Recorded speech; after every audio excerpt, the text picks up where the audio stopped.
6:30 is everyone ready? Is everybody ready? Okay.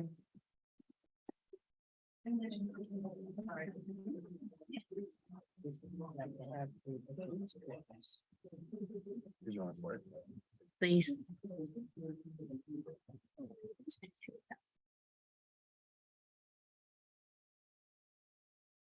Good evening. The regular meeting of the Indianapolis Marion County Public Library Board is now called to order. Ms. Gilbert, will you please call the roll? Yes, Mr. Wiedemann. Present. Mr. Lane. Present. Dr. Mach. Ms. Tribble Present. and Dr. White. Present. We do have a quorum. Thank you. The chair recognizes a quorum. And welcome everyone to this regular meeting of the Indianapolis Public Library Board of Trustees. I'm looking forward to a productive and respectful meeting. 2 years ago this month, I attended my first meeting as an NDPL board member. Since then, the library has weathered some critical challenges under the leadership of the former permanent CEO, 2 interim CEOs, and an acting CEO. To be sure, NDPL has endured a long storm, but I am pleased to report that as of 10 days ago, the library board has appointed a new permanent CEO, Mr. Gregory Hill Sr., and I want to start this meeting with a word of welcome and appreciation and a hearty congratulations to him. Congratulations, Greg.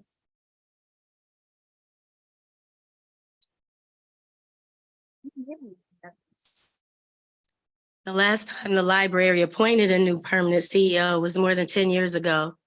We are turning the page to the next chapter of NDPL, even as we approach a series of observations and celebrations of its 150-year history. Beginning the next chapter doesn't mean we are not mindful of the challenging work ahead. Now that we have a permanent CEO in place, I am hopeful that we as a board can support the library leadership as they collectively lead the strategy and management of this organization. Our collective goal is to support this organization as it creates and sustains Indianapolis as a community where all residents can thrive. One of the ways NDPL has consistently done this is through its annual summer reading program, which kicks off its 104th summer on June 3rd. Many NDPL branches will be celebrating. You want to go?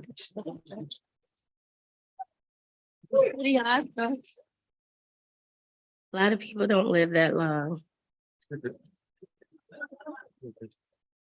Many NDPL branches will be celebrating the start of the summer reading program and the adult summer reading program that day.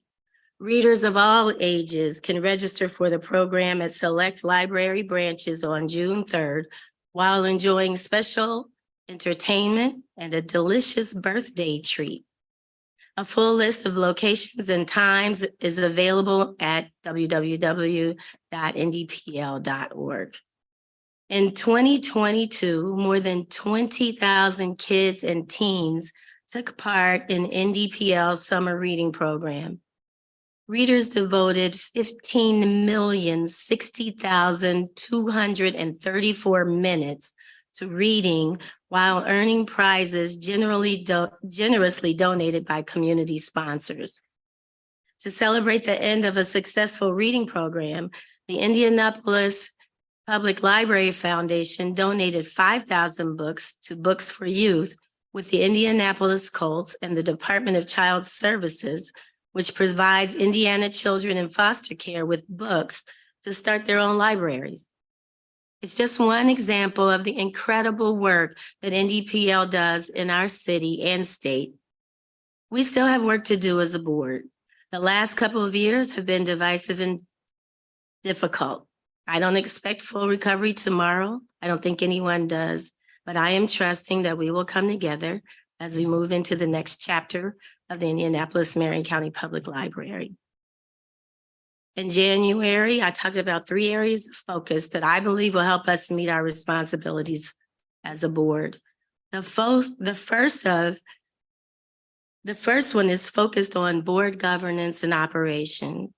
I hope that the board over the next month can actively engage in rebuilding trust, even if and especially when we disagree. I recognize the need for relational healing among members of this board and am committed to continuing discussions to repair and strengthen these ties. I remain committed to this board and my service to NDPL, a valuable and very important community asset, and trust that the same is true for each of my fellow trustees. Let's work collectively to support Mr. Hill as he fills out the executive team and puts forth his plan and vision for NDPL. Let's focus on healing. Let's focus on governing. Let's focus on collective and constructive support of administrative leadership, namely our CEO and his team, as we help to write the next chapter for NDPL. Thank you for your attention to my remarks. We'll now move on to the branch manager's report. Ms. Lindsay Haddix, branch manager, will report on the branch's community and service. Thank you very much. Welcome, President Tribble and members of the board. Can you hear me okay? Yes. Thank you for coming down to our beautiful branch on the south side. This branch opened in July of 2021. It is very well designed, as you can see, has lots of lighting, open light, natural spaces. We are trying to connect with our community since this branch opened when we were we're not having much programming. In the past year and a half, we've really reconnected with our community and formed some great community partnerships. As you know, I know you went to Southport not long ago, so you know the South Side has a large Burmese population. So we are working with the Burmese Community Institute to offer citizenship classes. We are offering them. This is our second session we've had, so we have those Mondays and Tuesday mornings. There's 10-week sessions, so we're on our second session right now, and we also have story times on Wednesdays for preschoolers and Thursdays for toddlers. We are also developing some really good relationships with community gardeners. We have a gardening group that meets every third Friday of the month. And this year, our gardening group and along with librarians have developed a native plant project. So we are developing some of the spaces to the outside of the patio and to the back of the building with native plants so we can continue to beautify this space. And we also have a very well-developed yoga and meditation program that we started last year and continued this year. And we have long waiting lists for those programs. So the community is really embracing this branch, and everybody that walks in the doors is just marveled by the space. So it is a very nice place to work, and I'm happy to have you all here tonight. Thank you. It is a beautiful space. This was the first library that opened after I joined the board. That's very.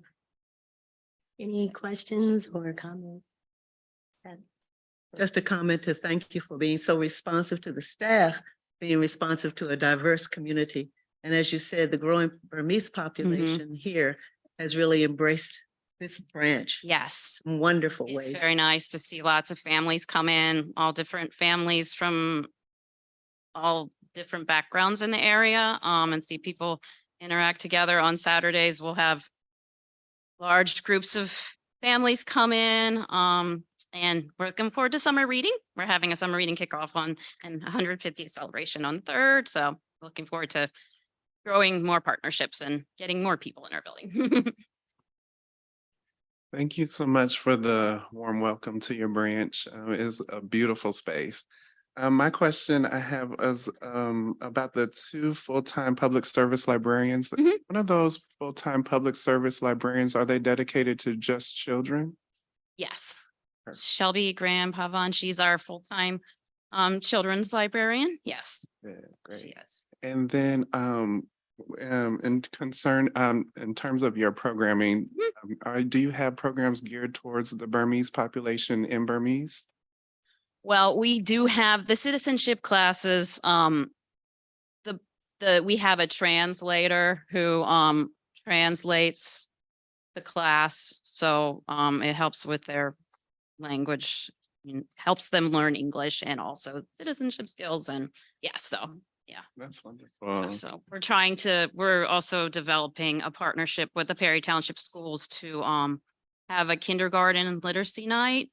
So we can get young families, kids, more contact with families with younger children to get them into the library when they're young, and hopefully they'll just keep coming here. That's great. Yeah. And I would recommend also doing programs in Burmese too. I think that'll Yes, definitely help yes, with that. that's literacy and bilingual story times. We're thinking of developing programs that would, yes, fill that need. Okay, thank you very much, everyone. Thank you. Maddox.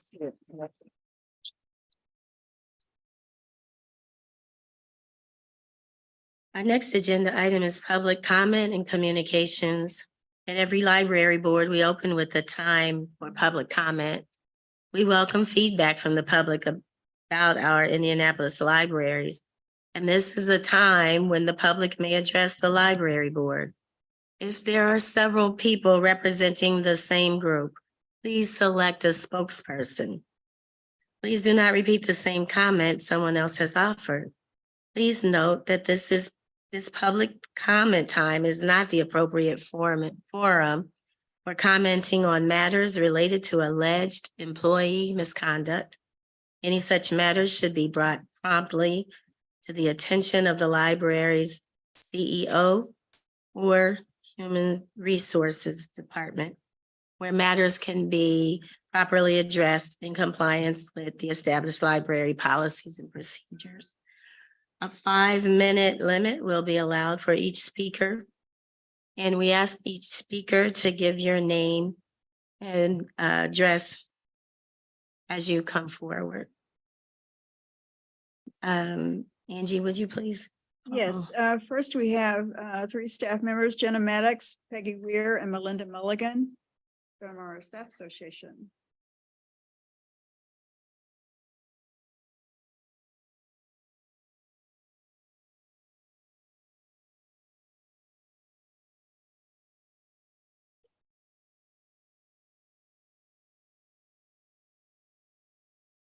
Good evening, President Tribble and members of the board. My name is Jenna Maddox. I'm the branch manager at the Glendale location, and I'm here this evening with Peggy Weir. She's the arm for the mid-region, and Melinda Mulligan. She's the Wayne branch manager.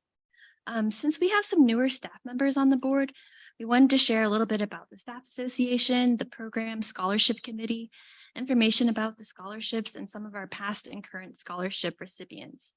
The purpose of the staff association shall be to promote the professional and educational development and social relations of the staff, to advance the economic welfare of all staff not represented by a certified employee organization, and to support the mission of the library. Membership in the association shall be granted to employees of the library upon payment of dues. The officers of this association shall be a president, vice president, past president, treasurer, recording secretary, corresponding secretary, central representative, branch representative, and LSC representative. This body comprises the executive board. It is the intent and purpose of the program scholarship committee to carry out certain objectives when awarding scholarships. The first and foremost are to further the study of library science and to encourage the pursuit of knowledge. We felt that all contributing staff association members should be able to benefit from this fund.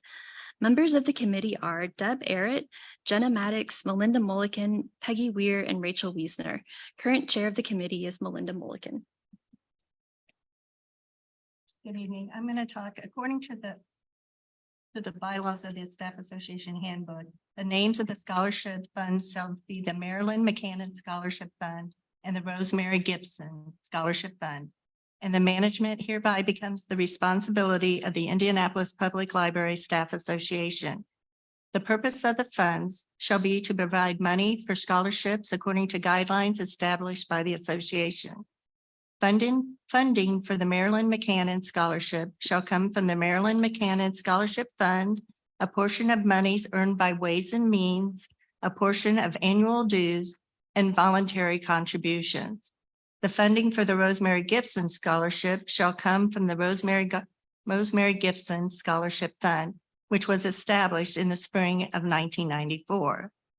The eligibility requirements to apply for and receive a scholarship are as follows.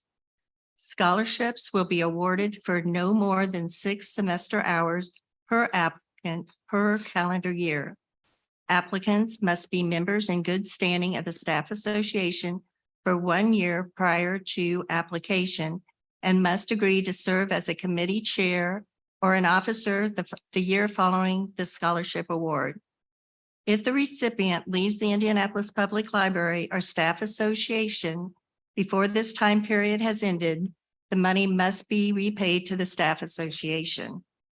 Applicants must be in an accredited degree program at the time they complete their reimbursement application. The academic degree pursued must be above high school level, and applicants must show proof of payment and proof of passing grade, which is defined as a grade of C or equivalent and above. Courses funded include courses taken for a Master's of Library Science degree and courses taken towards a first undergraduate degree that is directly job related. Applicants who are not taking library sciences courses must include on the application an explanation of how the class they are taking is job related. Financial need will not be a consideration in awarding scholarships. The members of the committee will advertise scholarship application due dates by sending notices to all agencies. The committee will verify the eligibility of all the applicants and submit their names and their coursework to the Staff Association Executive Board. The information includes the total tuition charged for each class and the amount that the Staff Association Program and Scholarship Committee has determined could be awarded. The committee will notify all applicants of the Executive Board's decision and remind those who are awarded scholarships that the money will be paid to them upon proof of successful completion of the class. Actual payment of the scholarship to each person will be made when proof of successful completion of the course is submitted to the Program Scholarship Committee. The committee then transmits that information to the treasurer. The Staff Association treasurer will send the checks and a letter to the eligible staff members when proof of course completion has been submitted. Good evening. Good evening. Sorry if the librarian's quiet voice, so I have to use the microphone closer. So the Staff Association Scholarship Committee has been handing out scholarship money since at least the fall of 1975. Yes, we delved into the deep recesses of our information. In the early days, it's fall 1975 to fall 1977, awardees received $50. In the spring of 1978, Jackie Fisher received $200 from the Tony Honecker Memorial Scholarship. The rest of the spring awardees received $75. In summer 1978, awardees shared the available scholarship funds, receiving $25, $50, $75, or $100. That practice of sharing the available funds continued in fall 1978 and continues today. We're still going through our records, both typewritten and on disc. And yes, I have typewritten ones in my little list here, to determine how much money we've handed out over the years, some of which predate the Gibson and McCannon scholarships.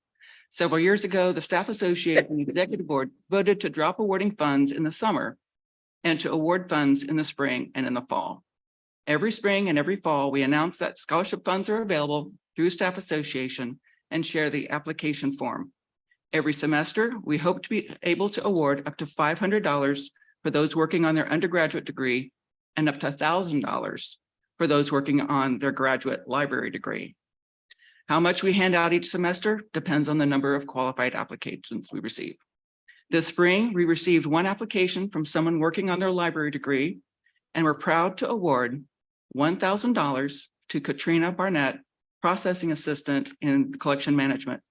Unfortunately, Katrina was not able to join us this evening, but she said I could share the following. You may share, she said, that I am a second year MLIS student at IUPUI. Also, I'm grateful to receive my second scholarship from the Staff Association and how it has helped me with rising tuition costs. I encourage library employees to take advantage of this scholarship opportunity and join a committee to help serve communities and network with other employees who share the same mission. Once again, thank you for all you do. I am looking forward to seeing the next employee who is selected to receive the next Staff Association scholarship. And Katrina is correct about the advantages of Staff Association membership. New employees can request to join for free their first year, and current employees can request to join anytime. Once you're a member for 1 year, you can apply for scholarship funds. Plus, you can join in any number of Staff Association events throughout the year, like May breakfast last month. Any questions? And thank you for your time this evening. Thank you. Thank you. Thank you. Thank you for your presentation. I just have one quick one. About Marilyn and Rosemary. In presenting the historical background for new recipients of the scholarship, we've always found it useful to give a little bit more about why the scholarship was named for those individuals. So might you share, not now, but share why they were named for Rosemary and Marilyn McKenna? Actually, I can share. Oh, you don't have to do it now, but I just think Very I should have known you would have it. I should have known. Very briefly, this is actually a page of the old paper scholarship application. It's now digitized. And Rosemary Gibson's scholarship, she was in library school when her life was claimed by cancer in February 1994. So she had been working for NDPL or IMCPL at the time. So that's very brief history of why that scholarship. As always, thank you.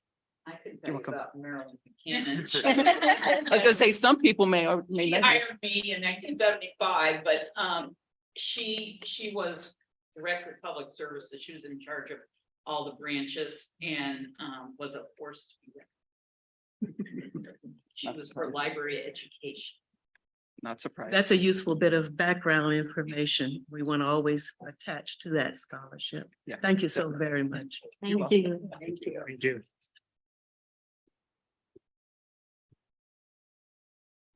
Our next speaker is Barbara Ann O'Leary, and then we'll have Michael Torres after that.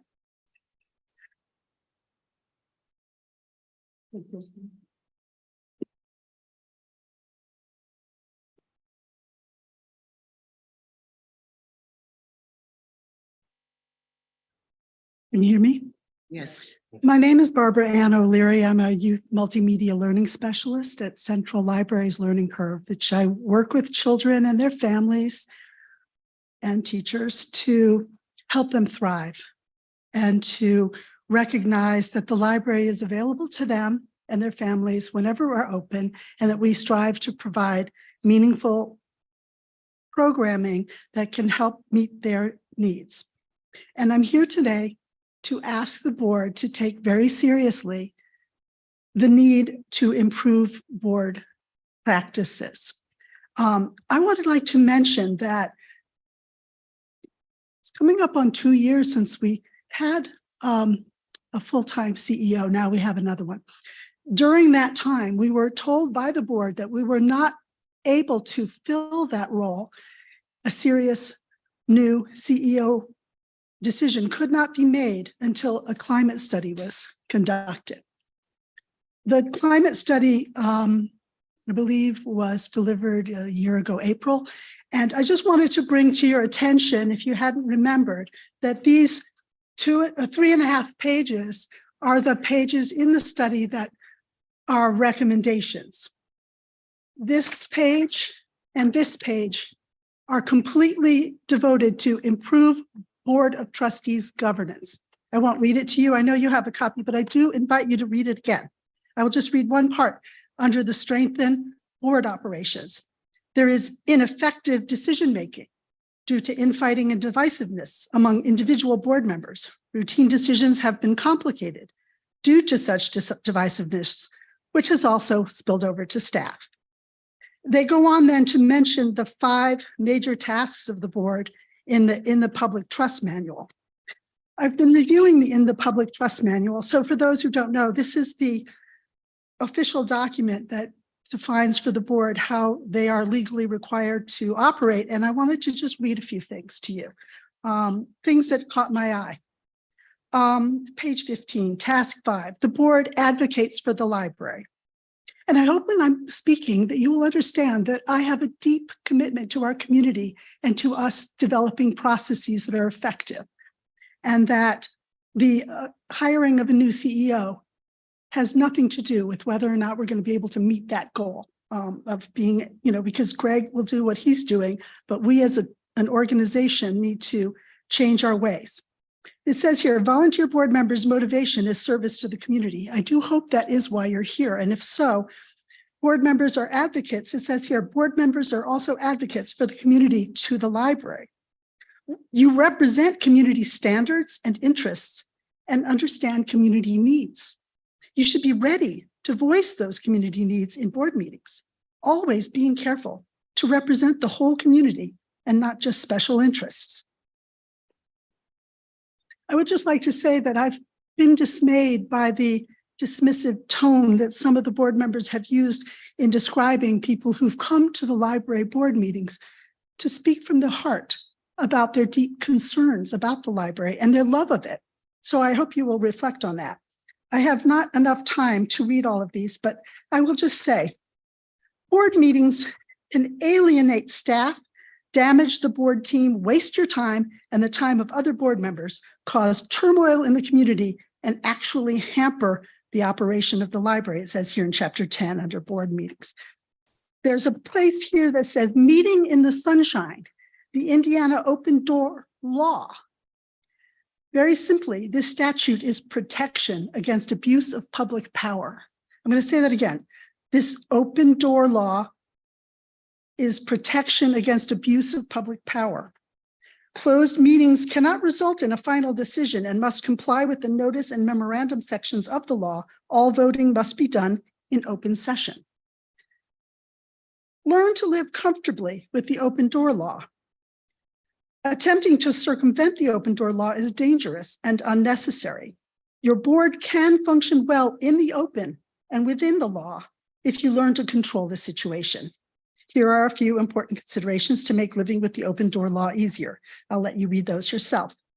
Keep in mind when you're talking with media representatives that you have no more rights under the law than any other citizen. They have no more rights under the law than any other citizen. And I noticed that several media representatives were invited into a closed meeting at the last board meeting, although they have no additional rights. Now I see my time is up, so I will hope you will reflect on and reread this entire document and then let us know how we can help you, because we're all here together. Thank you.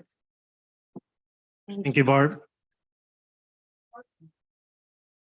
And Michael Torres, and then we have Lauren Thorne Hewitt.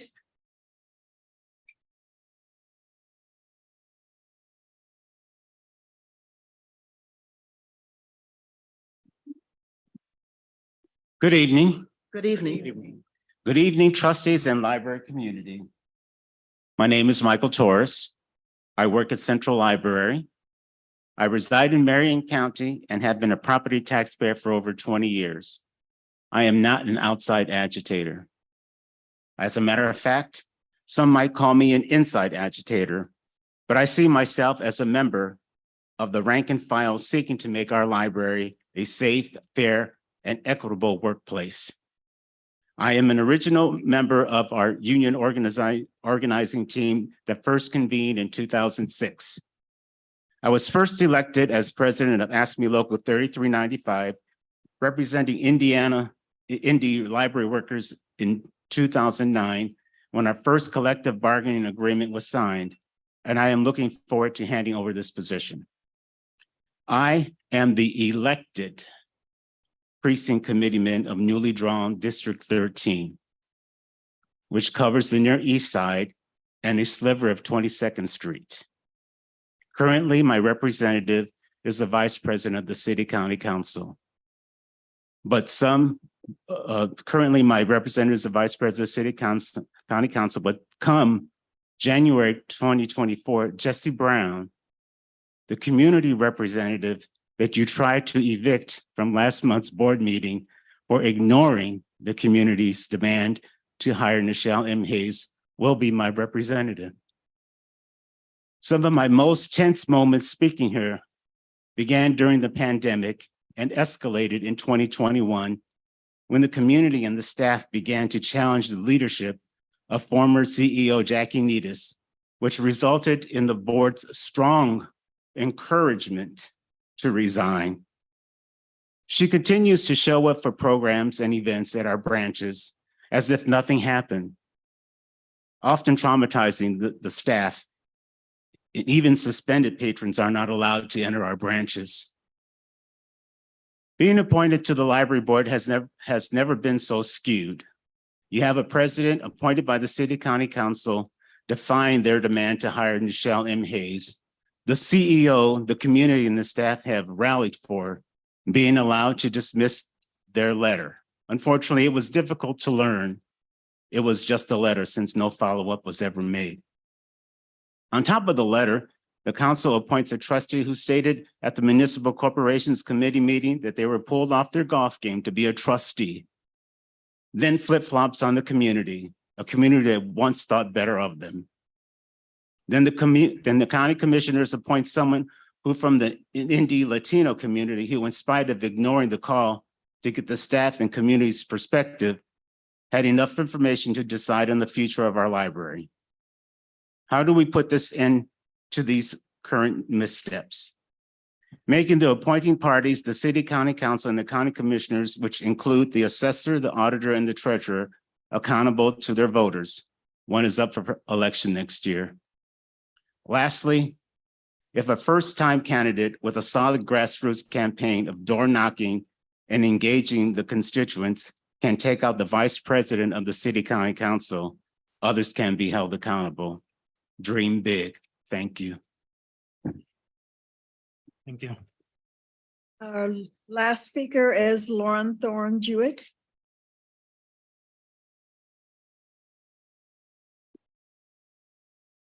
Hi, everyone. My name is Lauren Thorne Jewett. Thank you, Angie. I'm the Circulation Supervisor of Outreach Services and Volunteer Resources. So it's my team that's out on the bookmobiles, basically. I mean, we do other things, but that's the most visible way you may think of us. This is my 10th year working at the library.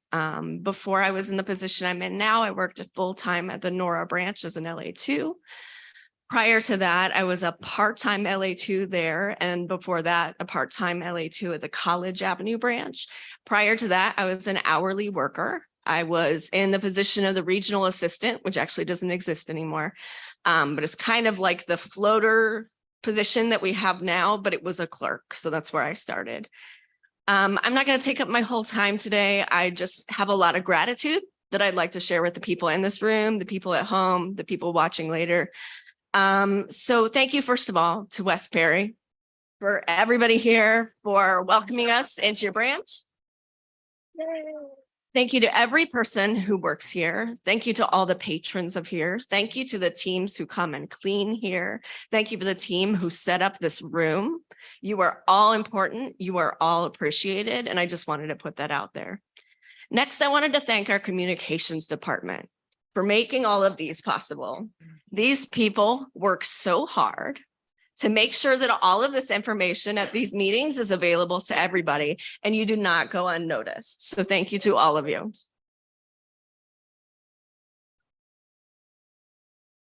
Angie, I want to specifically thank you for taking notes and putting things into the public record so that we know what's going on. It's appreciated. Thank you, Renee. I'd like to thank our legal counsel as well, Mr. Brown, as well as other people who come in. I don't remember the other gentleman's name, but who is here to help make sure that things are done correctly. Thank you. I would like to thank our executive committee, and I would like to thank them for their clear, concise communication and their support of staff. I would like to thank Greg in particular. Thank you, Mr. Hill, for stepping up and being willing to lead in this time that I think everyone here, for whatever reason, could probably agree has been really difficult. So thank you for your willingness to serve and lead us.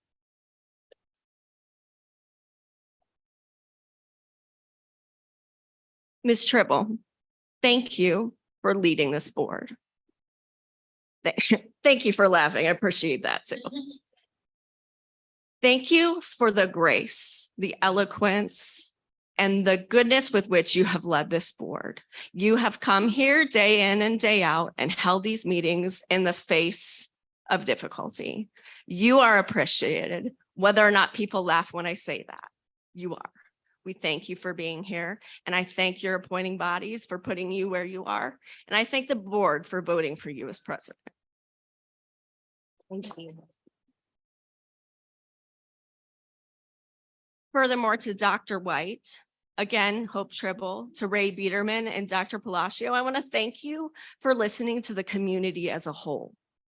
And thank you, Barbara, for pointing out that that is a huge part of what the board does.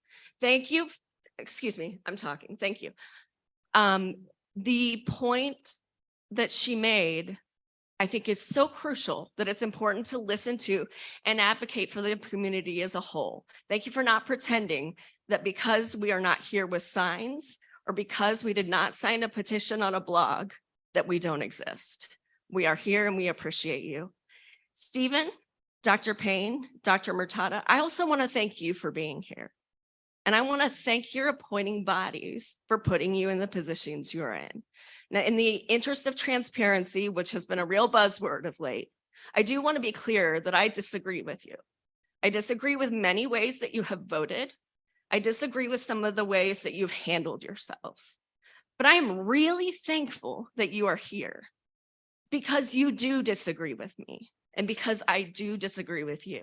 And I believe in checks and balances. Okay, so thank you for being here. Thank you to your body, your appointing body, your bodies.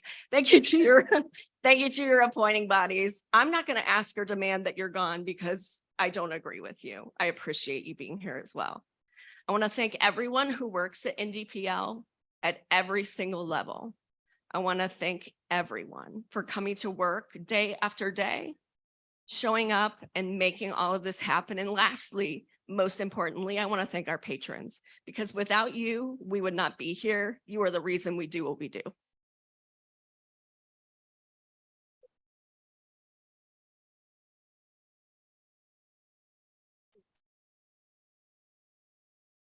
Thank you, everyone, for your comments. We'll now move to approval of minutes for executive session, regular and special meetings.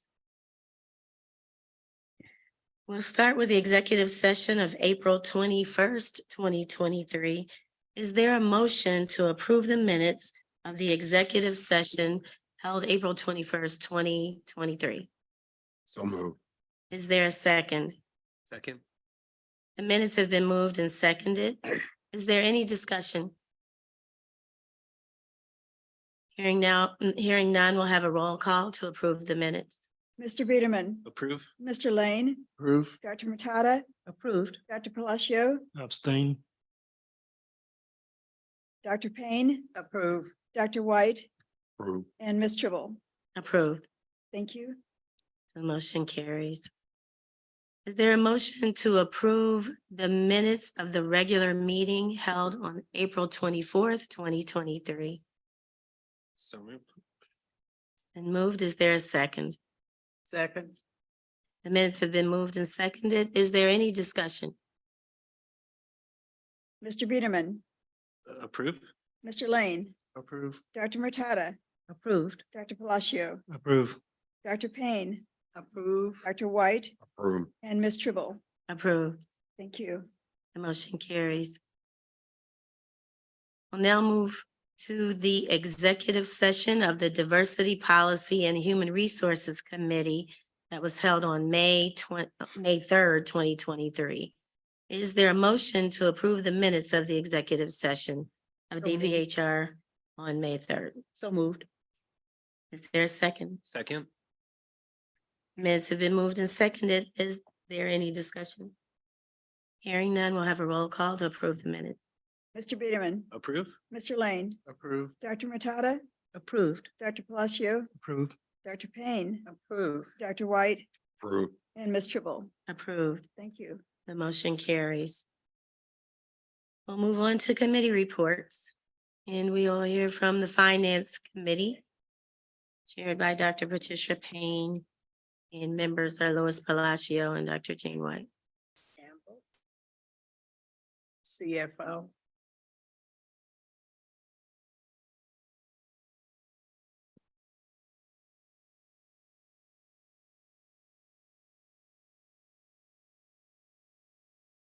And Ms. Rankin.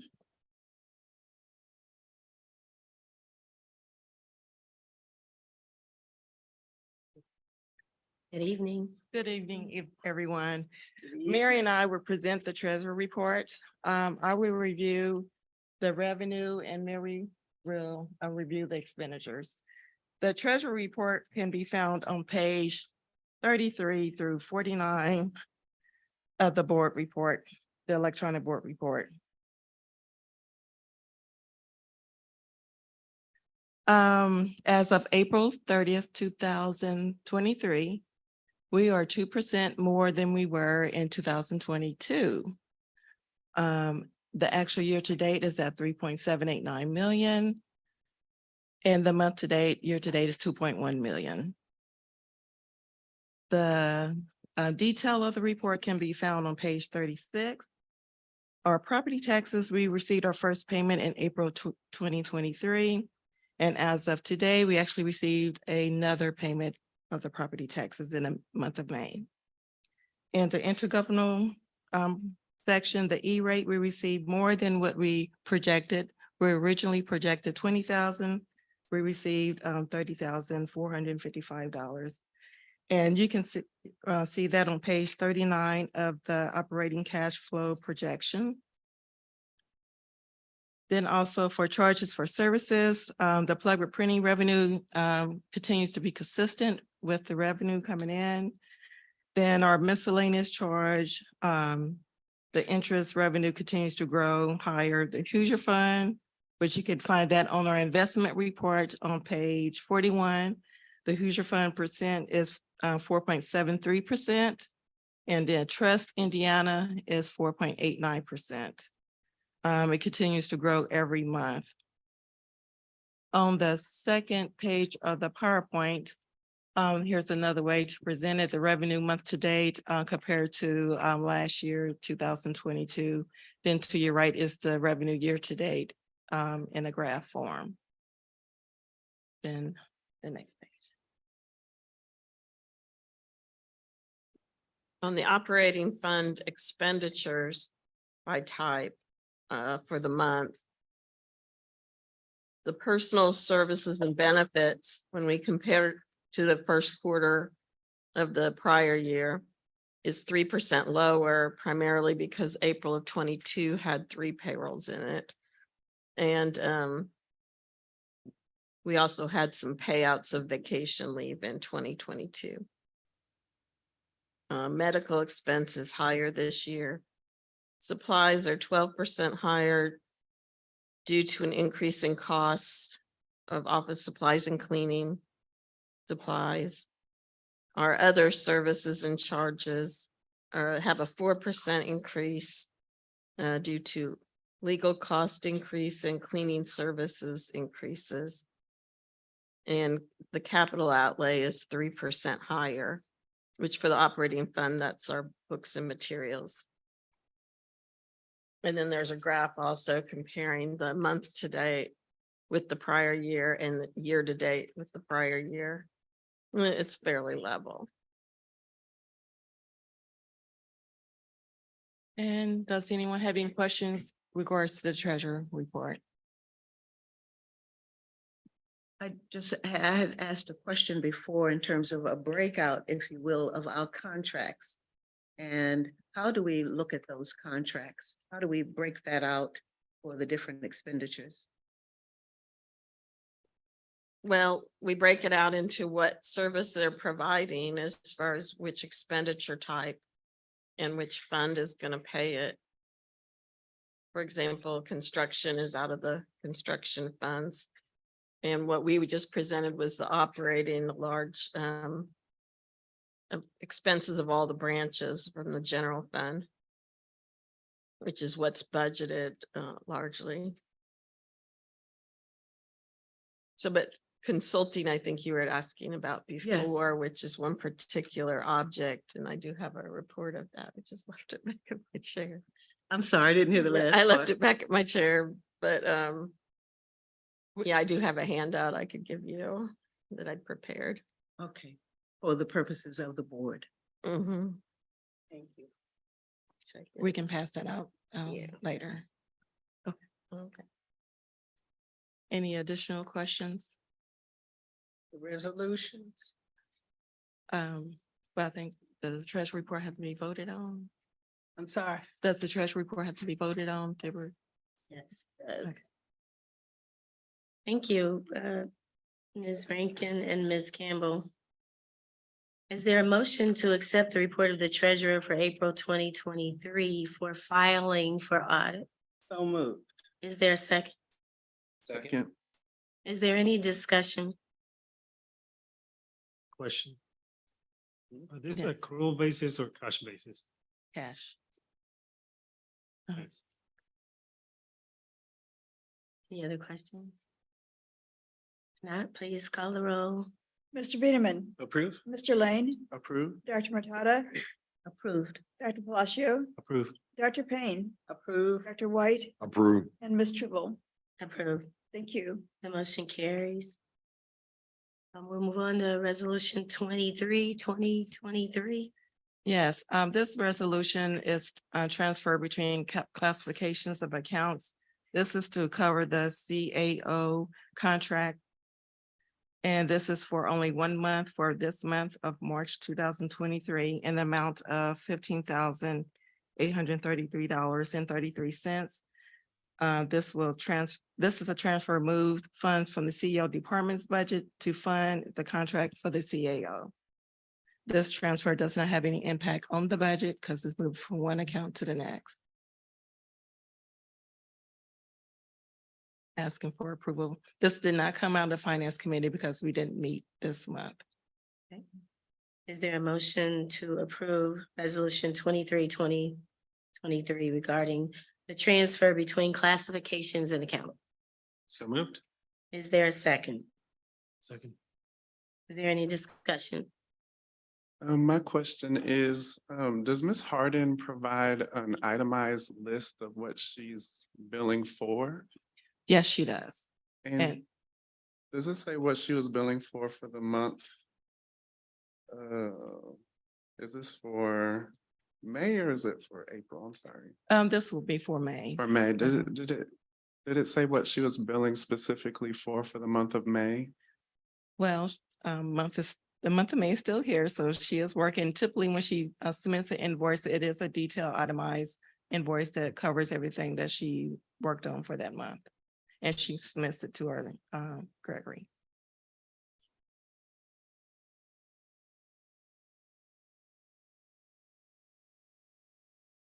Is there any other discussion? We'll now have a roll call vote to approve resolution 2023.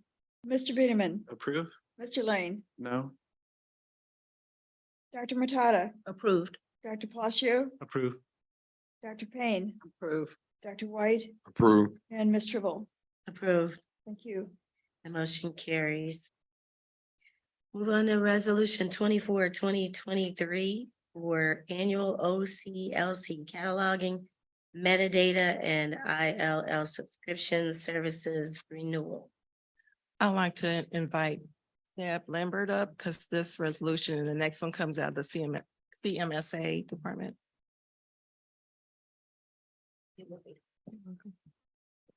Good evening, members of the board. Mr. Hill.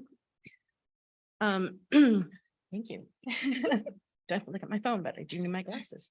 So I'm bringing to you our annual renewal for OCLC cataloging, metadata, and ILL subscription services. OCLC is a shared cataloging service for libraries across the country and the world to do the technical work of creating records for all the new materials that we add to the collection every year.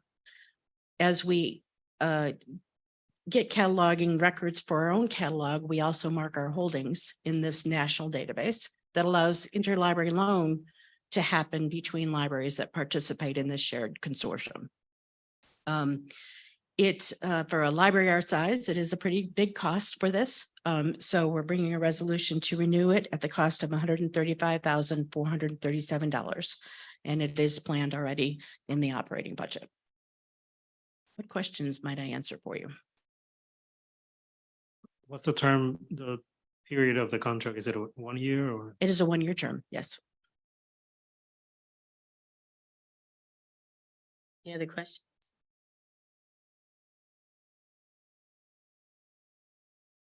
Does this cost, how much was it, I guess, last year?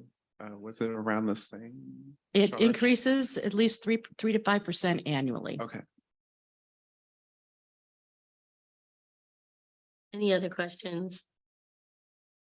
Hearing none, is there a motion to approve resolution 24, 2023? So moved. Second.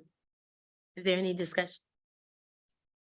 Just wanted to make a point that we so appreciate the work of attending to the shared consortium. It makes a big deal for our partnerships and the relationships that we have. And increasingly, more public libraries are investing in the kinds of technologies that are being advanced in this way. Thank you. Thank you. Any other questions or any other comments? Session. Hearing none, please call the roll. Mr. Biederman, Approve? Mr. Lane, Approve. Dr. Matada, Approved. Dr. Palacio, Approve. Dr. Payne, Approved. Dr. White, Approve. Ms. Tribble. Approved. Thank you. The motion carries. Move on to resolution 25, 2023, resolution for warranty renewal for TechLogic shelf management wand renewal. Another very technical thing that we do.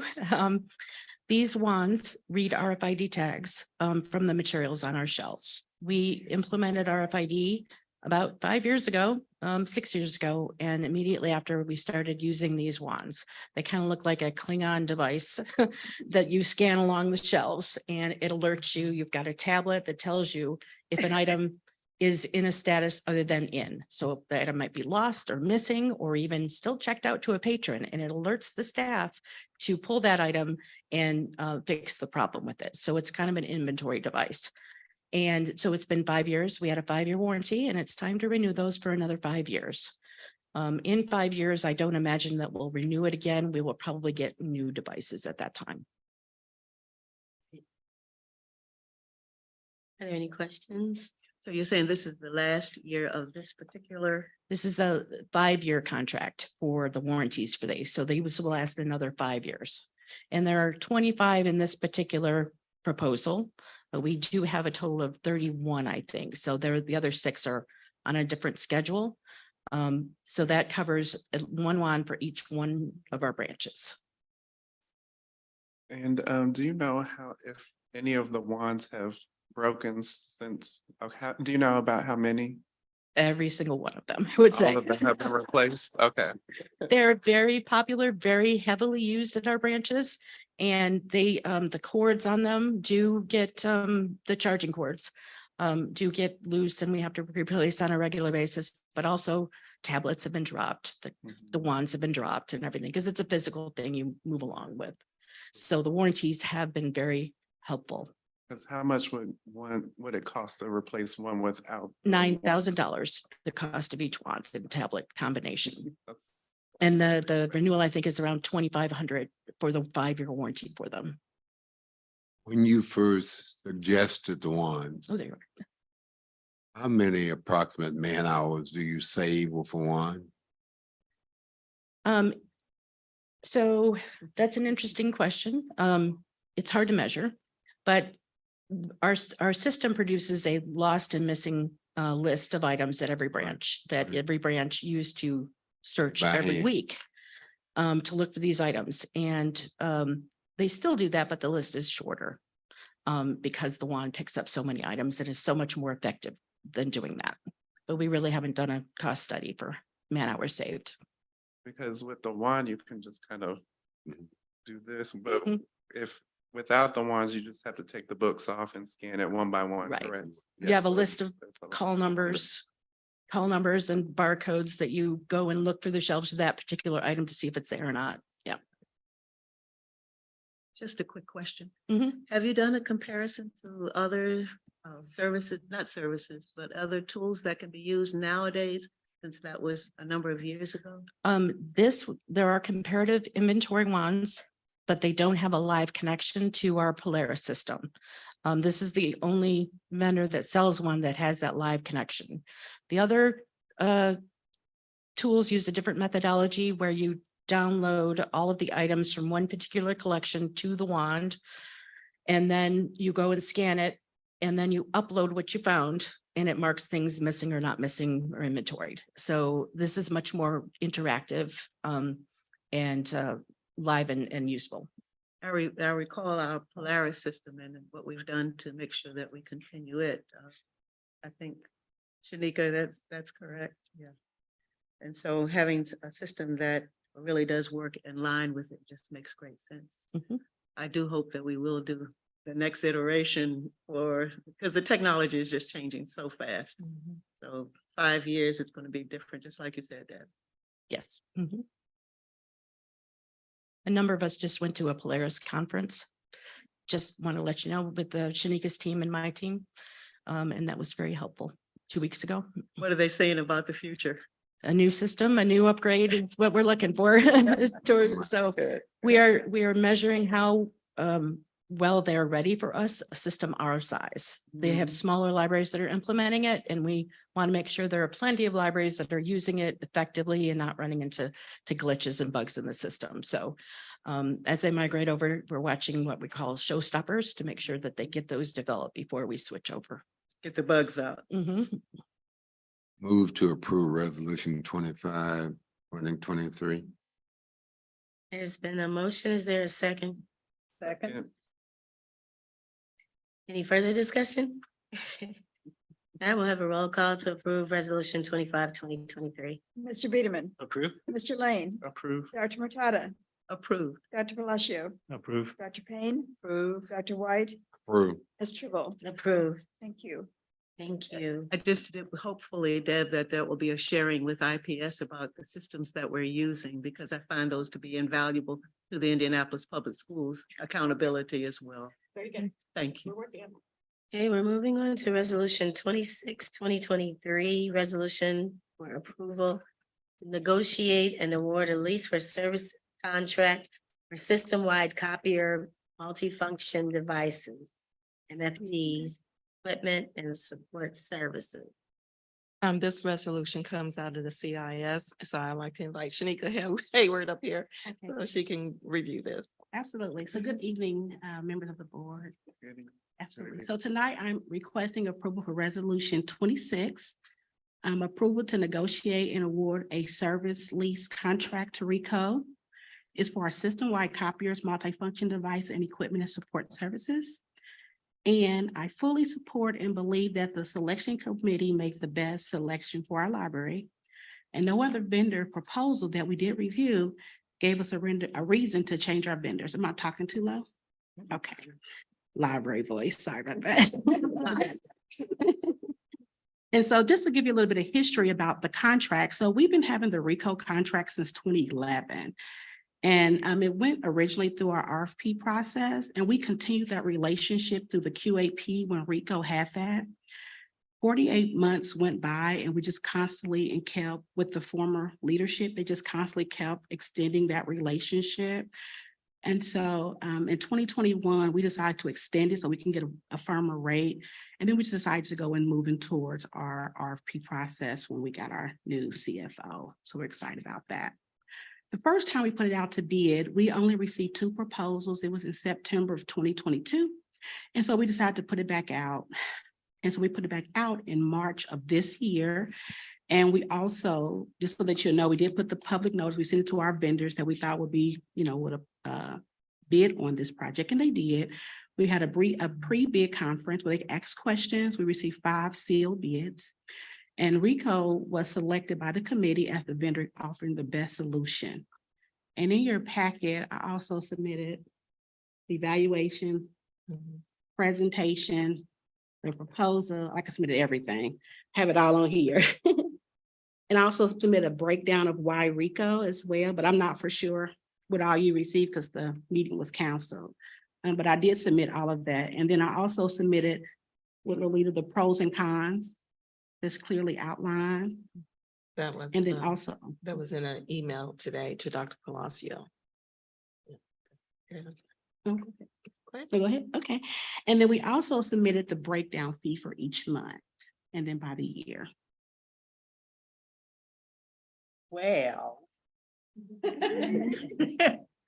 You can imagine why the question came up, because all we could see when I first read the front page was the vast difference in the amount for the total monthly equipment cost and the total monthly service costs between RICO and Toshiba. I mean, the monthly equipment cost, there was over $1,000 difference, and the total monthly cost was over $4,000 difference.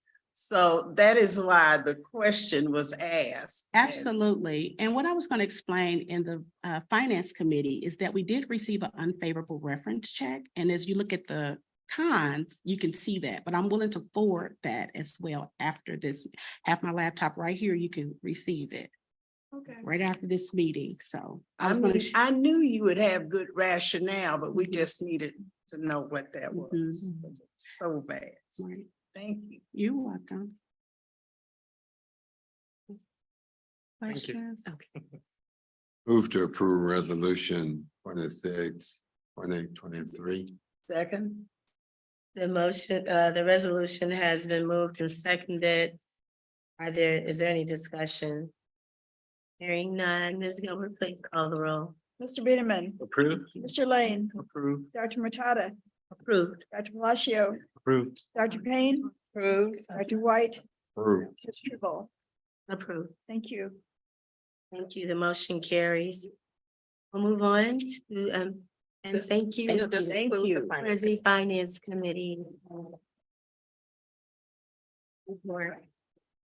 lot of work this one. Moving to DHR. Yes, so, yes, we're moving to the Diversity Policy and Human Resources Committee report. All right, Mr. we, Peterman. thank you very much. We do not have a formal report for this month, but I do at this time, I'd ask for consent of the board to take up a matter of business not on the agenda. Specifically, that business will be to consider a motion to approve the recommendation of the Diversity Policy and Human Resources Committee charged with hearing and considering the matter of a grievance presented by Mr. Willie Biles. The committee has heard the grievance on May 3rd, 2023, took the matter under advisement, and subsequently rendered its decision and recommendation to the board. The board was presented with this decision and recommendation of the Diversity Policy and Human Resources Committee. And I'd ask for consent of the board to present a resolution accepting and approving the committee decision and recommendation. May I have consent of the board to consider this resolution? A copy of the resolution on grievance review was provided with your materials tonight, so you should have a copy at the table. May I have consent? So move. May I have a motion to approve resolution? 33, Angie. Must be right. 34. 34, 2023, approving the decision and recommendation of the Diversity Policy and Human Resources Committee. Is there a motion? So moved. There's a motion. Is there a second? Second. Motion has been made and seconded. Is there any discussion? Hearing none, Ms. Gilbert, please call the roll. Mr. Beederman, Approve. Mr. Lane, Approve. Dr. Matata, Approved. Dr. Palacio, No. Dr. Payne, Approve. Dr. White, Approve. and Ms. Tribble. No. Motion passes. We will now move on. Thank you, Mr. Beederman. Thank you. That's all.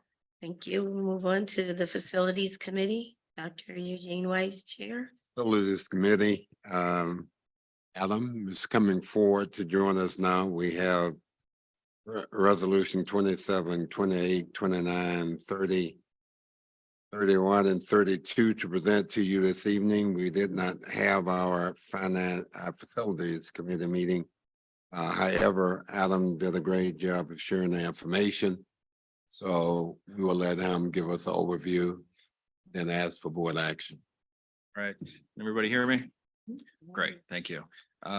Before I get started, Lauren basically said I was writing down things to be grateful for in my notes, and she did everything 10x of what I could do. So thank you very much for saying that. I would say the only thing that I will say is that I've been here for 16 months and came into a rather tumultuous time in January of 22.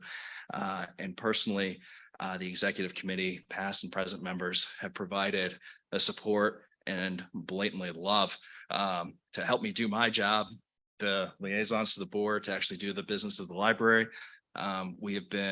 They have been mission focused to execute their roles and their responsibilities. And I am extremely grateful to everybody who's helped me in my past year plus. So moving on, we can go to resolution 27-2023. This is an approval to award a services contract for system-wide trash removal. Unfortunately, this was removed from last month's agenda as I made a slight error. I put the monthly amount rather than the annual amount. So this amends that. This is a 3-year contract to renew with Republic Services to remove the library's waste. Year one cost is $85,000. That is an 8% increase. As finance stated, services are up 4%. Supplies are up 12%. You average that, and that gives you 8%. That was actually down from the proposed 10%. So I was able to negotiate a little bit of savings. 8% increase annually for years 2 and 3. We're looking at a 3-year cost of $276,000. I think I had one more slide, maybe. Nope, that was it. So 3-year contract to remove the trash. Is there a motion to approve resolution 27? So move. Second. Okay. The motion's been made and seconded. Is there any discussion? You talk about the optional services and their prices, Mhm. and much appreciated that additional information. Thank you. Any other discussion? Hearing none. Anyone? Ms. Gilbert? Mr. Beederman, Approve. Mr. Lane, Approve. Dr. Matata, Approved. Dr. Palacio, Approve. Dr. Payne, Approved. Dr. White, Approve. and Ms. Tribble. Approved. Thank you. All right, this is resolution 28-2023, which is approval to award a construction services contract for the Central Library Landscaping Refresh Project. Let me get my slides up. So a little bit of a background. The east and west gardens are from the original construction of the Central Library expansion back in 2007.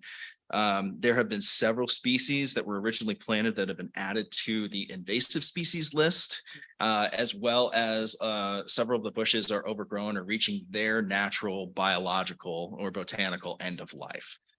So we had a designer come in, provide some suggestions, which we used as the basis for this invitation to quote.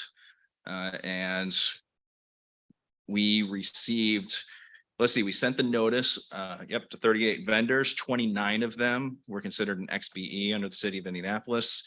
We held a pre-quote conference and tour on April 20th, and we received 1 quote from Avant Enterprises, who was the lowest responsive and responsible bidder at $112,900. They are an MBE vendor and will self-perform 98% of the work. This will stall. It was stalled. I'll get to that in a minute. Project will start this fall and will be complete by September. The reason it was stalled is because Shanika is not the only one who has rejected bids. We actually advertised this, got a very wide range of results, and we decided to reject all bids and restart because either we communicated something incorrectly or the vendors received something incorrectly. So this is a regular thing that happens, is reject all bids and redo. And we feel that we have a successful vendor who can do a good job. Okay. Is there a motion to approve resolution 28, 2023? So moved. Is there a second? It's been moved and seconded. Is there any discussion? Hearing none, we'll now have a roll call. Mr. Peterman, Approved. Mr. Lane, Approved. Dr. Matata, Approved. Dr. Palacio, Approved. Dr. Payne, Dr. White, Approved. and Ms. Tribble. Approved. Thank you. Great. The next resolution is resolution 29-2023. Approval to award a construction services contract for the Pike Branch AHU, that's Air Handling Unit 2 replacement project. So a little bit of history on this. The air handling unit was from the original installation or expansion in 1986. The installation in 1986. Pike was expanded in 1999, and this unit was deemed operable during that expansion. Of course, that was 24 years ago, and it has been running well with maintenance. Unfortunately, right at the moment, some parts broke, and total replacement was more cost effective because once we replace these, others will then break. So we used the same invitation to quote process. We sent notice to 8 vendors, 2 of which are XBEs, and 10 business organizations. We held a pre-quote conference and tour on April 20th, same date as the landscape. We received 1 quote, Ellis Mechanical, who was the lowest responsive and responsible bidder at $141,000, which was within our expected budget of $150,000 or less. And purchasing, Gwen Simmons, our director of purchasing, approved their XBE good faith effort, as they are not an XBE. If you go to the next slide with schedule, just a little bit of a heads up of what facilities is facing. The manufacture time is 40+ weeks. And so we're looking at March, potentially April, before delivery and installation. So this actually works out well because Pike will be closing in November for its renovation. And so it will not need patron level comfort of heat. It will need construction level comfort of heat, which as someone who has worked construction before is much lower.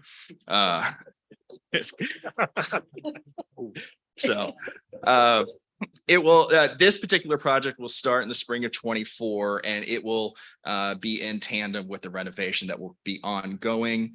It should be complete about a month to install, test, balance, and commission. And like I said, it will coincide with the Pike renovation. Any questions?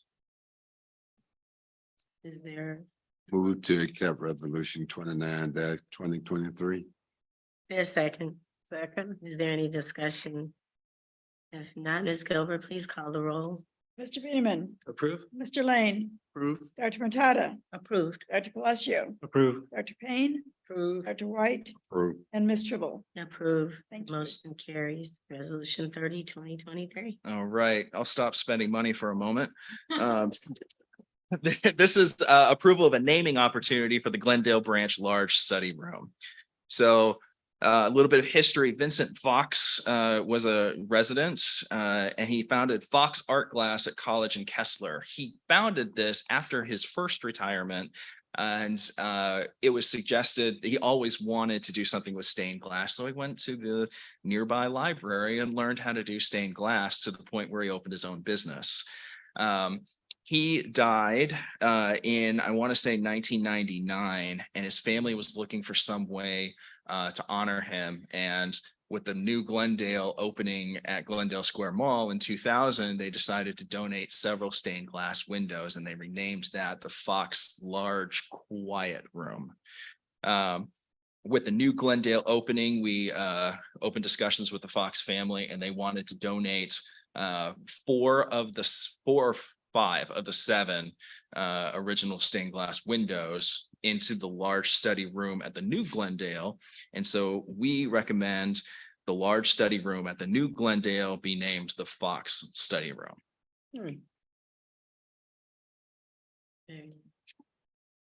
So, there's a motion to approve resolution 30, 2023. So moved. Second. Any discussion? Will there be any, excuse me, any signage telling that story that you just told? So people. Yeah. Actual sign, it will, so one of the windows says this is the, I'm sorry, I'm blanking on their first names, but husband and wife Fox Study Room, that would be the entrance. I don't know I can't remember if we have a plaque with any backstory on it or not, but I can get that answer to you. Yeah, that would be good. Any other question? Just a quick question. Have the staff said that this is something that they feel should be supported? Yes, yeah. It was actually unanimous with the staff at Glendale. When that subject was brought up during the construction meetings. Thank you. Appreciate it. Good question. Great. So, there's no further discussion. The resolution is removed and seconded. Angie, please call the roll. Mr. Beederman, Approve? Mr. Lane, Approve. Dr. Makata, Approved. Dr. Palacio, Approve. Dr. Payne, Dr. White, Approved. and Ms. Tribble. Approved. Thank you. The motion carries. Resolution 31, 2023. Okay, this is approval to extend and amend an agreement for the Info Zone branch. So we are currently in the middle of what this amendment would be. This is for the 2023-2024 amendment. We're a little bit behind. But the original agreement with the Children's Museum was signed in 2010. It has been mutually beneficial, and the Children's Museum will be the first to attest to that. People love going to the Info Zone, and we love having them. And so it's worked out very well for both parties. We've had 5 2-year extensions since the original agreement. This will be the 6th. There are a few adjustments. We are adjusting the Info Zone schedule to mimic other branches, specifically what days they stay open late, what days they have off. And the other main amendment is that any future schedule adjustments, any ad hoc adjustments can be decided by both Mr. Hill and the appropriate representative, either the CEO or Audra Bledsoe, the VP of Ops over there, via a phone call or email. And that was something that was very limiting from the prior arrangements. So that was requested and that was agreed upon by both parties, and that is also part of the contract. Any questions? I have a question. Yeah. So normally the Info Zone stays open when other library branches are closed. Some days, because they've tried hard to mimic the Children's Museum Right. operations. So for example, Martin Luther King Jr. Day. Mhm. That's one of the biggest free days for the Children's Museum. Sure. And I apologize, I don't have the contract right in front of me for the specific days, but the Children's Museum agreed that since they are library staff, although they are working in the Children's Museum, they are library staff, and it would be more appropriate to mimic their employer's schedule as much as possible within their hopes of providing services to their own patrons at the museum. So now the Info Zone will be closed on those days, even if the museum is open. Correct. Okay. Yeah.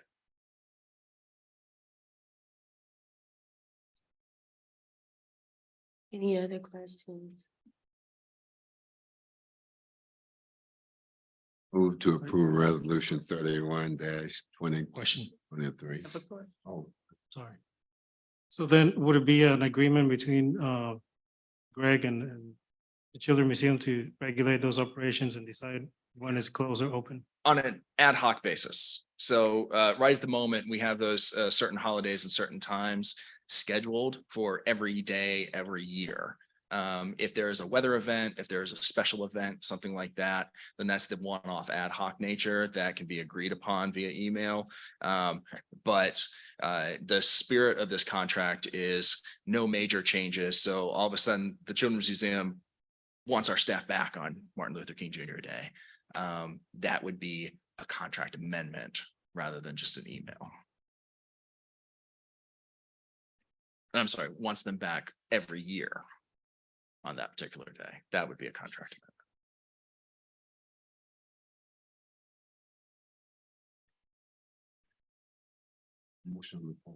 The motion's on the floor. Is there a second? Second. It's been seconded. Is there any discussion? Hey, please call the roll. Mr. Peterman, Approve? Mr. Lane, Approve. Dr. Matada, Approved. Dr. Palacio, Approve. Dr. Payne, Approved. Dr. White, Approve. and Ms. Tribble. Approve. All right, last one for me, resolution 32-2023. This is requesting approval to amend a services contract for security and alarm responses. I was hoping to have an RFP out and present a brand new contract for you this meeting. However, the LSA program, we are still refining that to really zero in what we need from what services we need from which employees, be that LSAs or security contractors. So we're currently under review. We recently hired a new safety and security officer, Marcus Cubido. And he's going to take a review, working with staffs, particularly at Central, and we should have a much better idea of where we want to go with the scope of services for the LSA program here in the next few months. And my goal is to release an RFP this fall for award in December. So this is the 7th Amendment. Which we're requesting to extend from July 1 to December 31 of this year. As I mentioned, we'll release an RFP in September. The LSA program will be defined, and that will then inform the scope of services for the new security services contract. Okay. Is there a motion to approve? Resolution. Question. I'm understanding from what's presented here that we've been working with Allied University. Can you say some more about what that agreement has been thus far? How the contract has been with Allied? It has been standard contracts. Are you asking me to review their performance? Yes. That's Okay. better. That's worded much better. Okay, in order, I will have to say that I'm not prepared to give that right at the moment, as that's both quantitative and qualitative, and I can't really give that off the fly. So I can give a follow-up email in the next couple of weeks. But yeah, I'd be happy to work on getting that. I think that would be very helpful. Okay. Especially since we know that this has been an area of concern for a number of years now. All right, I have that underlined on the first page. Any other questions? If not, I'll entertain a motion. For resolution 32-20. I'll move to accept resolution 32-2023. Second. The motion has been, the resolution has been moved and seconded. Is there any discussion? Not Ms. Gilbert, please call the roll. I'm not sure what the actual resolution is for. It's extending the contract to the contract for 6 months. For 6 more months. Yes. And before that time, you will have given us some quantitative and qualitative data to help us understand better what's going forward.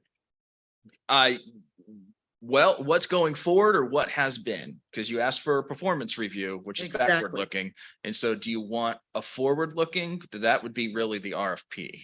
No, that would be, what we need to know is how have they done thus far? So Okay. how, before we go forward any further with them, how have they done thus far? Okay, That's retrospect. gotcha. Alan, just a point of personal privilege here. Alan, something has come up in our conversation that we may want to pull this because we need to talk about something pertaining to security. Okay. Before we take action on extension here. Exactly. That's what I'm trying to get to. I figured that. If you would like to delay this, then Delay again, that that would, to someone next- would need to to next entertain a month. motion. Yes. Okay, that would, somebody would need to take action, I guess. So there a motion to. I would. What? We're trade. Yeah. Yes, you have a pending motion and a second, so you need to withdraw the second, withdraw the motion, and there will be a motion need to be made. Table this matter. Oh, How did you, Gene? the motion was withdrawn, the second was withdrawn. Yes. Sure. Okay, Okay. all right, so there's nothing, so now I'll entertain another motion. I move to table the motion till the next meeting. Second. Meeting, the motion to table resolution 32 has been made and seconded, table till next meeting. Any further discussion? Yes. How does this affect operations during next month? It doesn't. The contract runs to the end of June. And so this is great that I brought it this month. This is great. Awesome. All right. You're great. All right. That's all that I have unless anybody Okay, has. any well, we other gotta facility take a vote questions. to. You gotta vote on it. Oh, Yeah. well, Yeah, I guess you can't. switch. You know how it's gonna turn out. Ms. Gilbert. Yes, Mr. Biederman, Approve. Mr. Lane, Approved. Dr. Matada, Approved. Dr. Palacio, Approve. Dr. Payne, Approve. Dr. White, Approved. and Ms. Tribble. Approved. The motion carries. We'll move on to item number 9, the Library Foundation update. Mr. Biederman. Thank you. Thank you, Mr. Carson. Yeah. All right. So every month, the foundation provides. Now I'm doing you. All right, provides an update to the library board. It's included in the board packet, so I'm not going to read it verbatim, but highlights. The foundation board of directors had their annual meeting on May 9th, had a reception afterwards.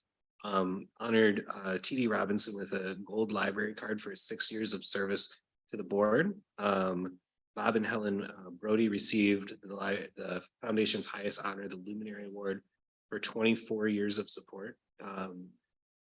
So that's great. The foundation was proud to support the Pathways to Literacy program, which is a partnership with the Immigrant Welcome Center that provides free English classes to adults.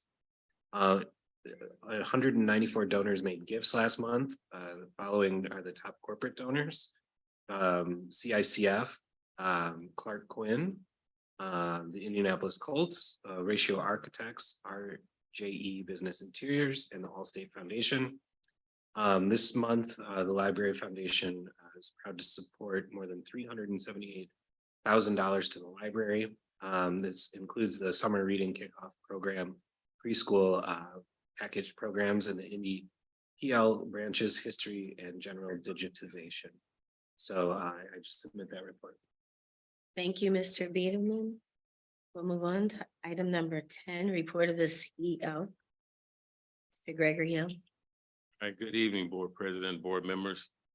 Resolution 33, 2023 is the monthly confirmatory resolution related to financial, travel, and personal matters that occurs between each board member, each board meeting. It's in this typical format, and I would ask for your approval of this resolution. The resolution has been submitted. Is there a motion to approve resolution 33 regarding finances, personnel, and travel? So moved. Is there a second? Second. Motion has been moved and seconded. Is there any discussion? Excuse me, on page 125 of the report. I see Glendale Mall on there for $23,585.42. Is that rent for just 1 month? So could you restate that number? $23,585.42. Is that that's the rent? Gotcha.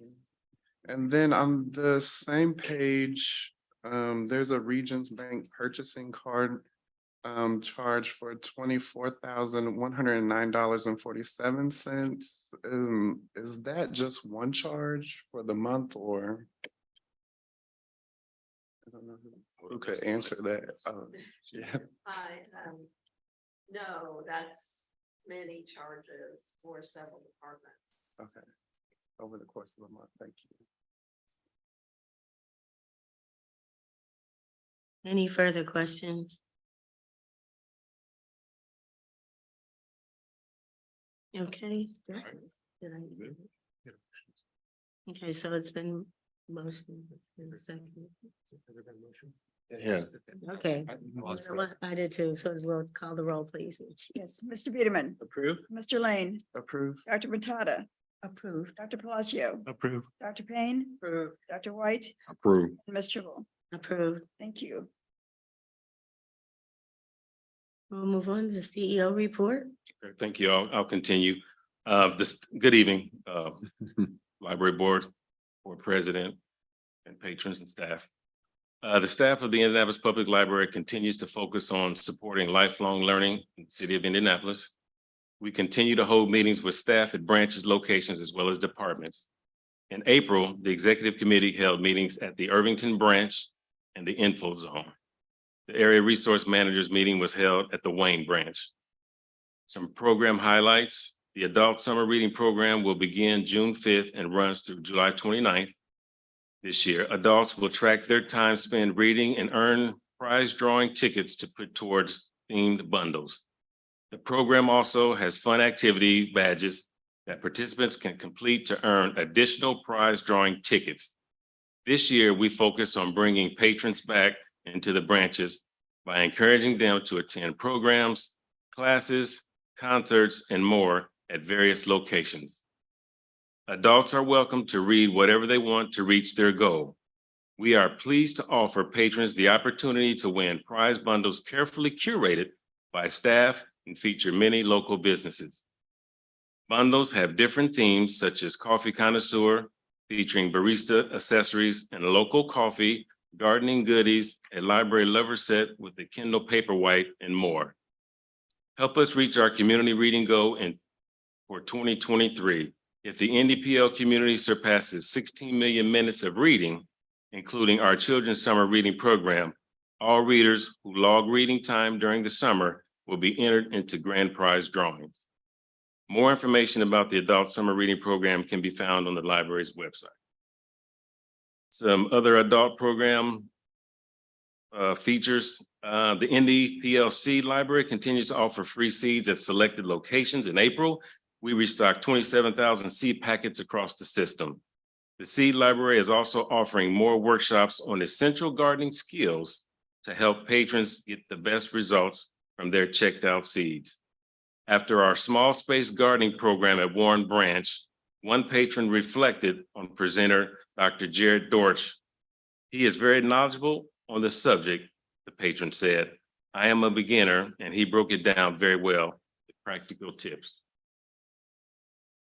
We offer a variety of hands-on programs as well, including a new foraging walk at Beach Grove that taught patrons how to find edible food in their neighborhoods.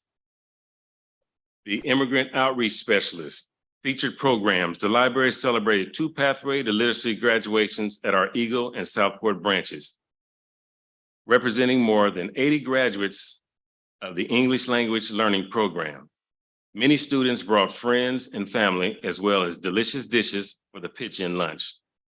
At the Southport ceremony, one Congolese participant sang a song, as she said in her country, "You always sing at celebrations."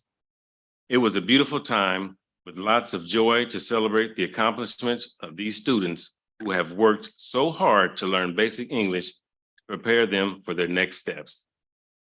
On May 5th, the library released a new podcast, More Than a Place. The show celebrates the diverse immigrant communities who are our neighbors in Indianapolis.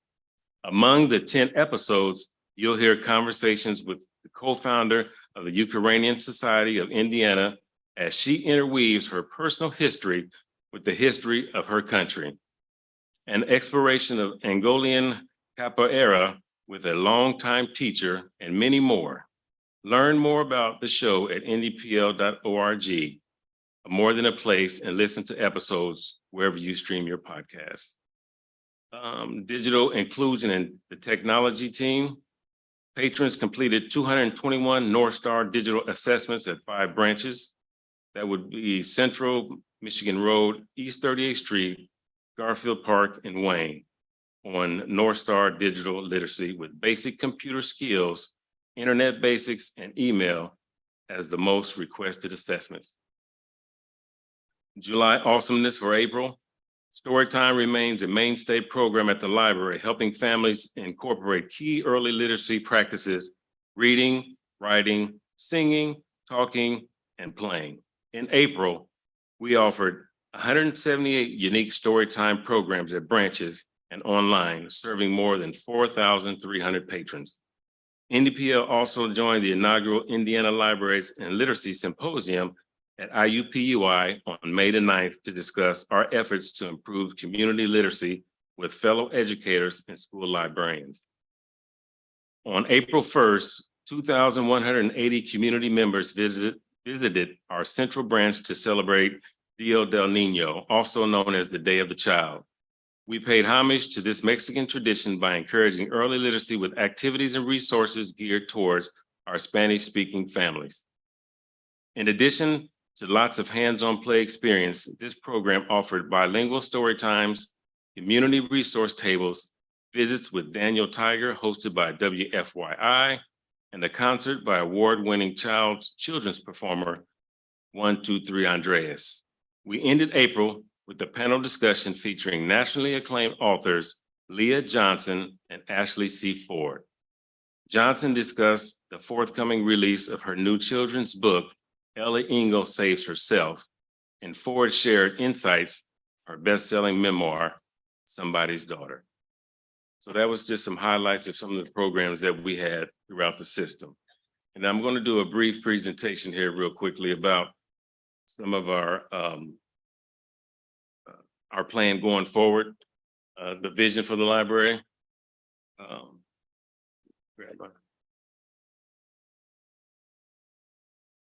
So our vision for the library is to create a welcoming and inclusive community space that offers a wide range of resources and services to meet the needs of our diverse patrons.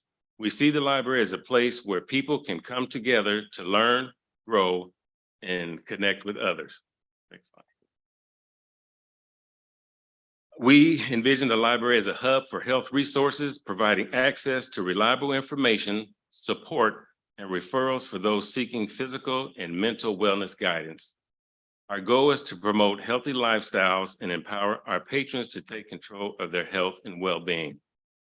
You know, recently we added the agreement with Step Up to provide testing at several of our locations, which is the Central Library, Garfield Park, Hallville, Martindale, Brightwood, West Indianapolis, and East Washington. I'm currently working on an MOU with Shalom Health. I've been going back and forth with them on that MOU, so hopefully we can get that in place over the next couple of weeks. Those two MOUs will fall up under adult programs, so if there's any branches who would like to have their communities involved in any of those MOUs, they can just go through the PDA program, adult program specialist, and they can be added to the list. We can take care of everybody under those two agreements. The biggest difference between the two, Shalom Health has a mobile clinic, and then Step Up is in branch. That's what we're doing. And then that included with the work that Yana has been doing for the library system, and then hopefully we'll work more collaboratively on what Yana's working on, and then what we have as a vision and as the executive team and then the rest of the staff to bring that together. Employment opportunities and career development, partner with local businesses and organizations to offer job training, resume assistance, and networking. And if we could, I'd like to show a quick video. This video is where 10 Hoosiers were recently surprised when they received a new laptop donated by Comcast. in partnership with the Indianapolis Public Library. The partnership between Comcast and NDPL allows those enrolled in digital training programs flexibility to learn on their schedule, enabling them to more quickly and affordably gain digital literacy, participate in an increasingly online world, and even start new careers.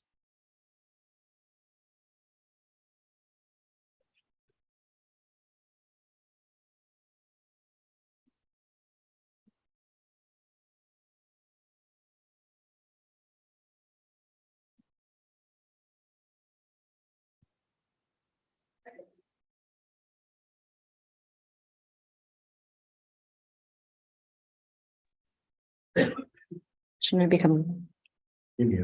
No, I unmuted it. They muted again? Guys, this is super fun. That we've gone over in the past.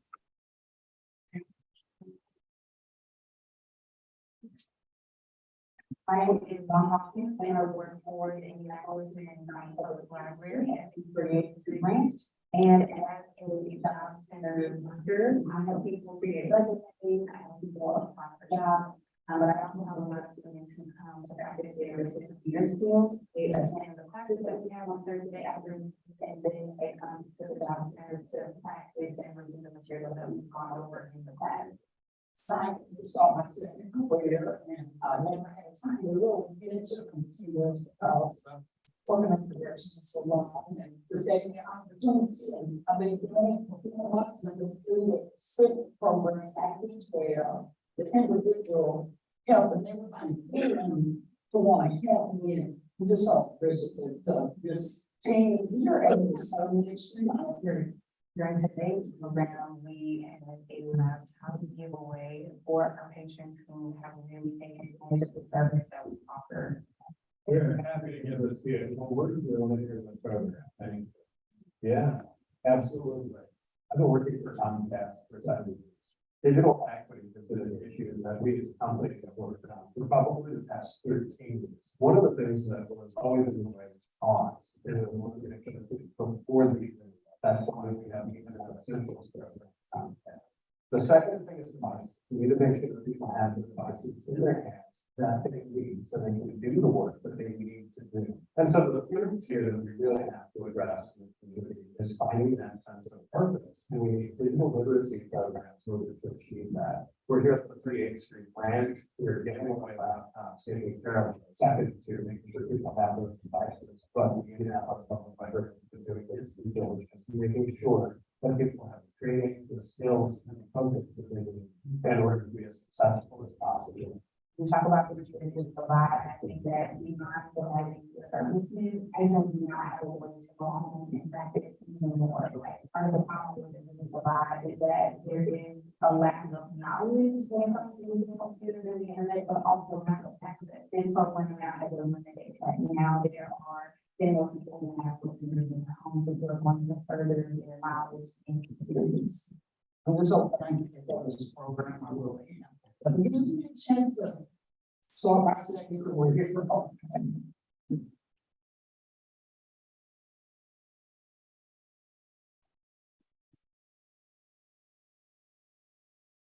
Right. Nope, nope, nope. Nope. What's he talking? Okay. There we go.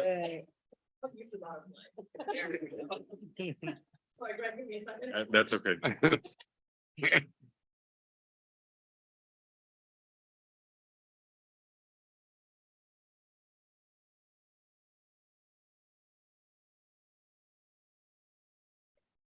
you can go ahead and go to the next slide.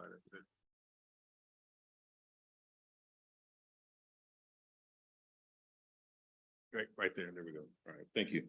The next thing we focus on is innovation and technology. As you see, we have digital resources, North Star Digital, coding, accessible computer workstations. 7 of our library locations are piloting the North Star Digital Literacy, a platform that provides on-demand interactive digital literacy training and assessments to evaluate skills and set learning goals. This is made possible by the Comcast Heartland region through a gift to the Indianapolis Public Library Foundation. Next slide.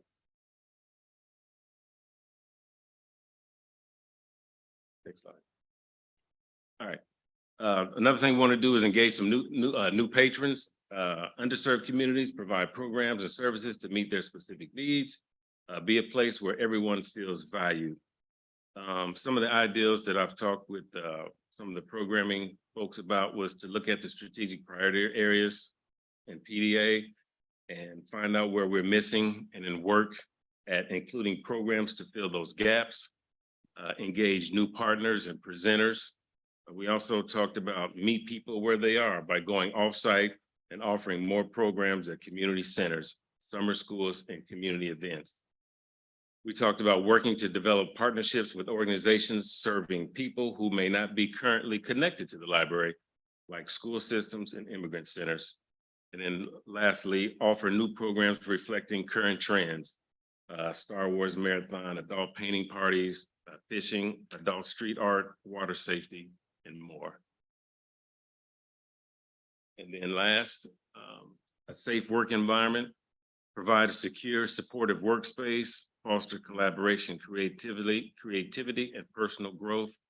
One of the things that we talked about in our executive committee, we are going to have at the October Systems Managers meeting, there will be training, mental health and communication skills for crisis and de-escalations to help patrons or to help staff, deal with the everyday life of dealing with patrons on a daily basis. So those are the things that we have in the works and plan. Any questions? Questions? Thank you, Mr. Yeah, we, Dr. Matata and myself, we got to attend the early childhood literacy conference with a lot of the NDPL staff, and I thought it was very beneficial and things like that. Especially when you have statistics that were saying something around 81% of third graders cannot read at a third grade level, and that's very concerning. It was 81%, somewhere that low, and it was already trending down. However, the pandemic really made it fall quite quickly. So yeah, thank you for that presentation, Greg. And I like what you said about serving underserved communities. I really appreciate the fact that they have a children's librarian here at this branch. And I learned recently that my neighborhood librarian or my neighborhood branch, Hallville branch, does not have a full-time children's librarian position. I would love to see that change to help serve an underserved community like Hallville. And, seeing as June is Pride Month, I'd love to get an update next month on the LGBTQ Services Committee.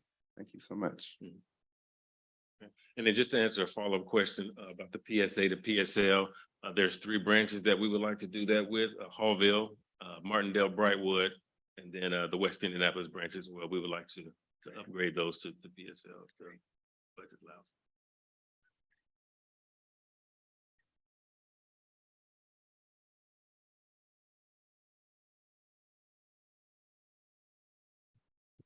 Any other questions? Thank you, Mr. Hill. Any other questions for Mr. Hill? And we will move on to unfinished business and no business, of which there's none. Future agenda items, this item is made available for discussion items not on the agenda that are of interest to library board members. And this is an opportunity to make suggestions to be included on future library board meeting agendas. Do any board members have topics to suggest for the May 2023 board? One topic I hope we will get into discussion, and that is the idea of paying attention to how we approach diversity, equity, and inclusion across each of the areas of the executive committee. We've discussed this before, and how do we do it so that it's not only focused for the name of the HR committee, which is diversity and HR, but how do we make sure that it's across every single aspect of our work in every executive session? And we've talked with Dr. White about it. We've talked about it several times in different committees. how do we bring it forward as a resolution for the board? I agree with you, Dr. Murtaugh, and I'm just wondering if one way to look at that is we have a pro forma for all of our resolutions. And like in every resolution, we ask, what is the fiscal impact? Could we not add on our resolutions, how was diversity, equity, and inclusion considered or factored into this resolution? Is there any reason why we can't, if that's agreeable, just amend that form so that we start doing that with every resolution that we pass? That's with the facilities. Adam has been very responsive to doing that in our facilities, and how we think about that makes great sense. And as we address it in each and every aspect of our resolutions.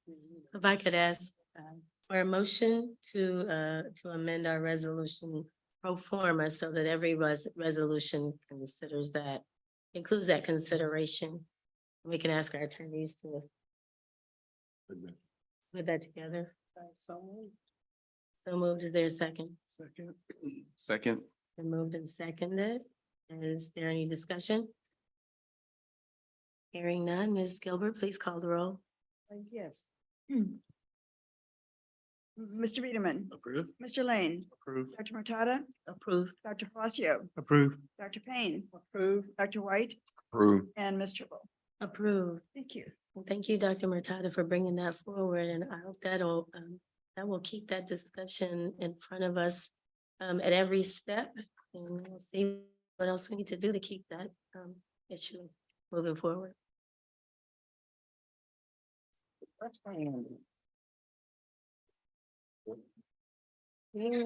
see, we don't have the board meeting schedule.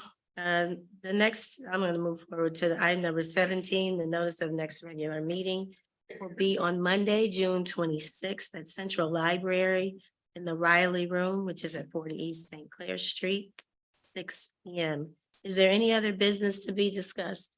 Not. 6:30 p.m. I apologize. Not business, but if we can make sure that we sign all these, I think Angie would thank us very much. We could get them all signed. Before we leave. We've been very productive tonight. I had one question. How do we approach the foundation for recognition of the work of the very first African-American who was a librarian, Childress? I've approached Roberta about it, and she said she would be very interested. What's the process for sharing the idea more broadly? So I think I can bring it to her as the liaison between the two boards. Is there any other business to be discussed? If not, I'll entertain a motion to adjourn. So moved. So been moved in second, and all in favor? Aye. This